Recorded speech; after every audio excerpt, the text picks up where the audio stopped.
Hello friends, IUPAC nomenclature का 12th lecture हम देखते हैं अभी। इस पे कुछ और सॉल्व एग्जांपल मैं आपको प्रैक्टिस करा के दूंगा जिससे आप सॉल्व कर सकोगे घर पे। ओ, तो अब हमको इस रूल को देखना है ठीक से। ये जो रूल है इसको मैं अभी समझाऊंगा डायरेक्टली एग्जांपल से। सबसे पहले देखिए ये, अब यहाँ पे ठीक तरीके से देखिए ज़रा। ऐसे कुछ फंक्शनल ग्रुप्स है जो, ये तो हो गया आपका रिंग और ये बाहर है फंक्शनल ग्रुप। मतलब पेरेंट को अगर सेलेक्ट करोगे तो आप सेलेक्ट नहीं कर सकते। सो पहली कंडीशन यहाँ पे जो दी है देखिए, इफ एन अलीसाइक्लिक रिंग, अलीसाइक्लिक रिंग मतलब साइक्लिक रिंग, साइकिल ऐसी हमको पता ही है साइक्लिक कंपाउंड्स होते हैं। तो अगर कोई ऐसी साइक्लिक रिंग है और उस साइक्लिक रिंग को क्या बोला है, directly attach to, if this cyclic ring is directly attached to a carbon containing functional group, right. इसका मतलब है ये देखिए, ये साइक्लिक रिंग है and it is directly attached to this functional group. और लेकिन वो ऐसा फंक्शनल ग्रुप होना चाहिए जिसमें कार्बन है। देखिए इसमें भी कार्बन है, इसमें भी कार्बन है। अगर यहाँ पे कुछ इस तरीके से होता ये, तो ये उस रूल में नहीं आता। क्यों? क्योंकि ये जो फंक्शनल ग्रुप है इसमें कार्बन नहीं है। समझ रहा है ना? तो साइक्लिक रिंग जिसको कार्बन अटैच्ड है,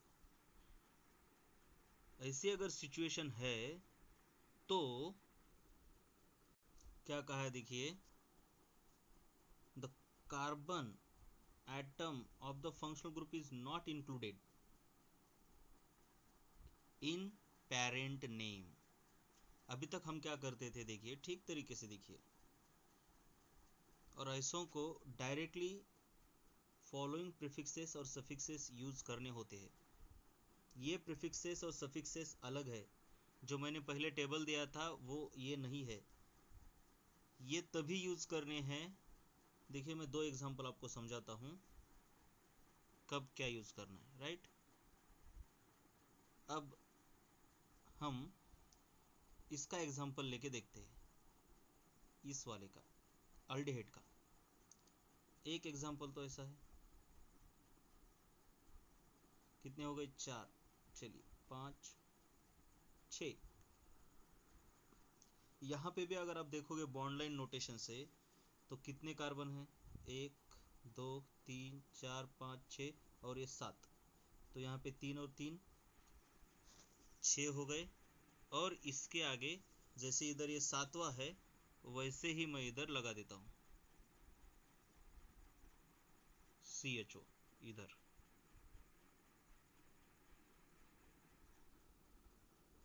देखिए अब और एक बार लिख लेता हूँ मैं, 1 2 3 4 5 6 और ये 7वां CHO। इसका नाम देखिए किस तरीके से लिया है।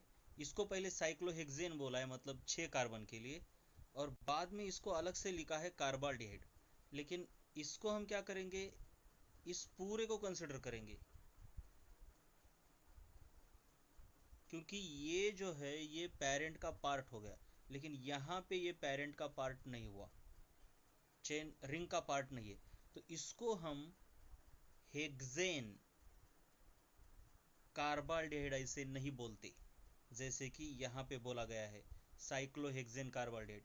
इसको हम पूरे को ही पकड़ते हैं।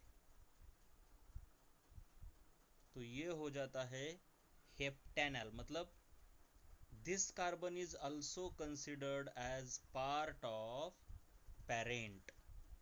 लेकिन यहाँ पे अगर देखोगे आप, ये पेरेंट है और इसमें इसको इंक्लूड करना मुश्किल है। सो रिंग के बाहर अगर कोई कार्बन कंटेनिंग फंक्शनल ग्रुप है तो डायरेक्टली पहले रिंग का नाम लिखते हैं। ये देखिए पहले रिंग का नाम लिखते हैं साइक्लोहेक्सेन जैसे लिखा है, और बाद में इसको कार्बाल्डिहाइड बोलेंगे, जबकि इसका प्रीफिक्स और सफिक्स जो मैंने टेबल में लिखवा के दिया है वो यहाँ पे यूज नहीं होता। ऐसे सिचुएशन में इनके प्रीफिक्स और सफिक्स अलग है, when they are not part of parent। देखिए यहाँ पे प्रीफिक्स फॉर्मील है और सफिक्स कार्बाल्डिहाइड है, जबकि उधर सफिक्स क्या था, मैंने जो लिखवा के दिया था एल था। ठीक है, ऐसे अलग ये प्रीफिक्स और सफिक्स है। ये भले आपके सिलेबस में नहीं है लेकिन थोड़ा सा रिलेटेड है इसलिए बता रहा हूँ मैं। तो इन प्रीफिक्स और सफिक्स को यूज करके नीचे कुछ एग्जांपल दिए हैं, जैसे कि ये देखिए, अगर ये स्ट्रेट चेन होता तो इसको हम हेप्टेन नाइट्राइल लिखते, राइट। लेकिन यहाँ पे इसको पहले लिखा है साइक्लोहेक्सेन और फिर इसके लिए अलग ही सफिक्स है कार्बोनाइट्राइल, जबकि मैंने जो पहले लिखवा के दिया है टेबल उसमें सफिक्स है नाइट्राइल। ठीक है, सिर्फ नाइट्राइल है, लेकिन यहाँ पे इसको कार्बोनाइट्राइल कहते हैं। इसका प्रीफिक्स भी देखिए यहाँ पे क्या है, ये देखिए प्रीफिक्स है यहाँ पे साइनो। ठीक है, नो प्रॉब्लम। प्रीफिक्स जो हमने लिखवा के दिया था वही प्रीफिक्स है यहाँ पे, प्रीफिक्स वही है, लेकिन देखिए प्रीफिक्सेस वही है लेकिन सफिक्स बदल गए हैं, राइट। इसको आपको याद रखना है। उसके बाद वैसे यहाँ पे इसको साइक्लोहेक्सेन, इसको कार्बोक्सिलिक एसिड, अदरवाइज इसका सफिक्स अगर स्ट्रेट चेन में होता तो क्या होता, ऑइक acid, cyclohexane carboxamide, cyclohexane carbonyl chloride. ये देखिए ये बहुत इंपॉर्टेंट है, ये हो गया पेरेंट, ये है आपका पीएफजी, लेकिन it is not part of the ring, इसलिए इसका सफिक्स एल नहीं है जो कि यूजुअली होता है। पार्ट ऑफ द पेरेंट इसको हम ले नहीं सकते, रिंग के बाहर है, इसलिए यहाँ पे इसको एक अलग सफिक्स होता है, एल की जगह पर कार्बाल्डिहाइड, ये प्रीफिक्स सफिक्स यूज करना है हमको। अब ये तो पीएफजी है तो ये आपका सब्स्टिट्यूएंट बन गया, इसलिए इसको तो हम ऑक्सो लिखेंगे। क्या लिखेंगे, ऑक्सो। और कितने नंबर पर, इसको एक नंबर, क्योंकि इसके पास ये पीएफजी है, सो 2 नंबर पर 2 ऑक्सो लिखा है। फिर इसका नाम है साइक्लोहेक्सेन और उसके बाद ये 1 कार्बाल्डिहाइड, मतलब 1 नंबर पर ये कार्बाल्डिहाइड है। अब इसको देखो, इसका भी वैसा ही है। अब ये थोड़ा ठीक से, ये ईस्टर्स होते हैं, ईस्टर का नॉमेनक्लेचर मैंने आपको पढ़ाया नहीं है और वो थोड़ा डिफिकल्ट जा सकता है आपको। ईस्टर के लिए थोड़ा अलग से स्पेशली आपको लर्न करना पड़ेगा। ईस्टर को लिखते ही ऐसा है, देखिए ईस्टर होता है कुछ इस तरीके से, मतलब इधर एक आर ग्रुप होता है, फिर ये सी, ये डबल बॉन्ड और ये ओ और ये इधर आर डैश। और इसका नाम ईस्टर का कैसे लिखते हैं, पहले इसका नाम लिखते हैं अल्काइल और फिर इस वाले को मिला के बोलते हैं अल्कैनोइड, अल्काइल अल्कैनोइड। जैसे कि अगर आपके पास ऐसा है,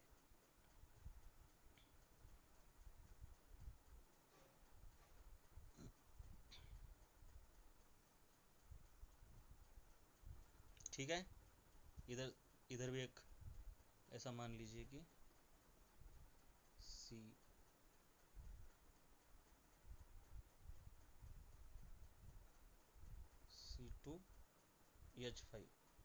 तो पहले इसका नाम, जो ऑक्सीजन को देखिए, एक अल्काइल ग्रुप कार्बन को अटैच्ड है, राइट, और दूसरा अल्काइल ग्रुप ऑक्सीजन को अटैच्ड है।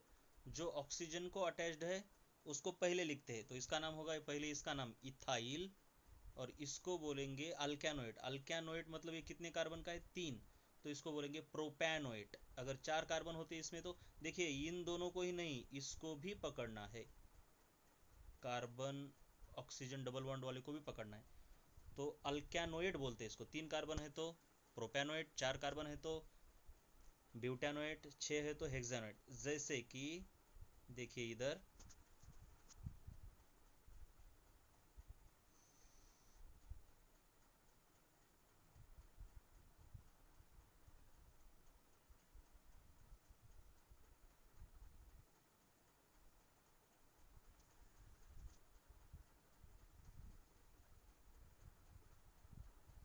ये देखिए इसमें ऑक्सीजन को ये अटैच्ड है और इसमें 3 कार्बन है, इसलिए पहले नाम ये लिखेंगे इसका प्रोपाइल।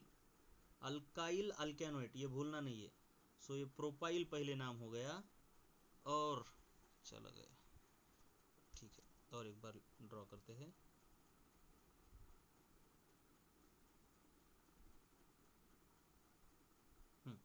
तो पहले इसका नाम ये है प्रोपाइल और फिर इस पूरे का नाम। इसमें कितने कार्बन है? 1 2 3 4 5 6 हेक्सानोइड। सो प्रोपाइल हेक्सानोइड। इस तरीके के ईस्टर को हम इस तरीके से नॉमेनक्लेचर में इंक्लूड करते हैं। तो अब यहाँ पे देखेंगे आप उसी तरीके से यहाँ पे, तो देखिए इसके 2 पार्ट आएंगे आपके सामने। कैसे आएंगे? एक पार्ट जो ऑक्सीजन को अटैच है, सबसे पहले तो ये ईस्टर है, पता है ना, ये ईस्टर है। अब देखिए ईस्टर इस तरीके से भूलना नहीं है। चलिए इसका भी एक बार नाम आपको आता है क्या देखते हैं।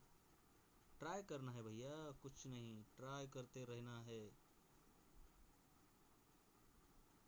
ऐसे है तो अब यहाँ पे हो सकता है कि जल्दबाजी में बोलेंगे आप ये पहले 1 2 3 4 5 है तो पेंटाइल नहीं, ये पहले नहीं, आपको पहले ये लेना होगा। सोचिए ज़रा क्यों? क्योंकि ये अल्काइल ग्रुप ऑक्सीजन को अटैच्ड है। देखिए ईस्टर किसी भी तरीके से लिखा जा सकता है। कैसे? जैसे कि RCOOR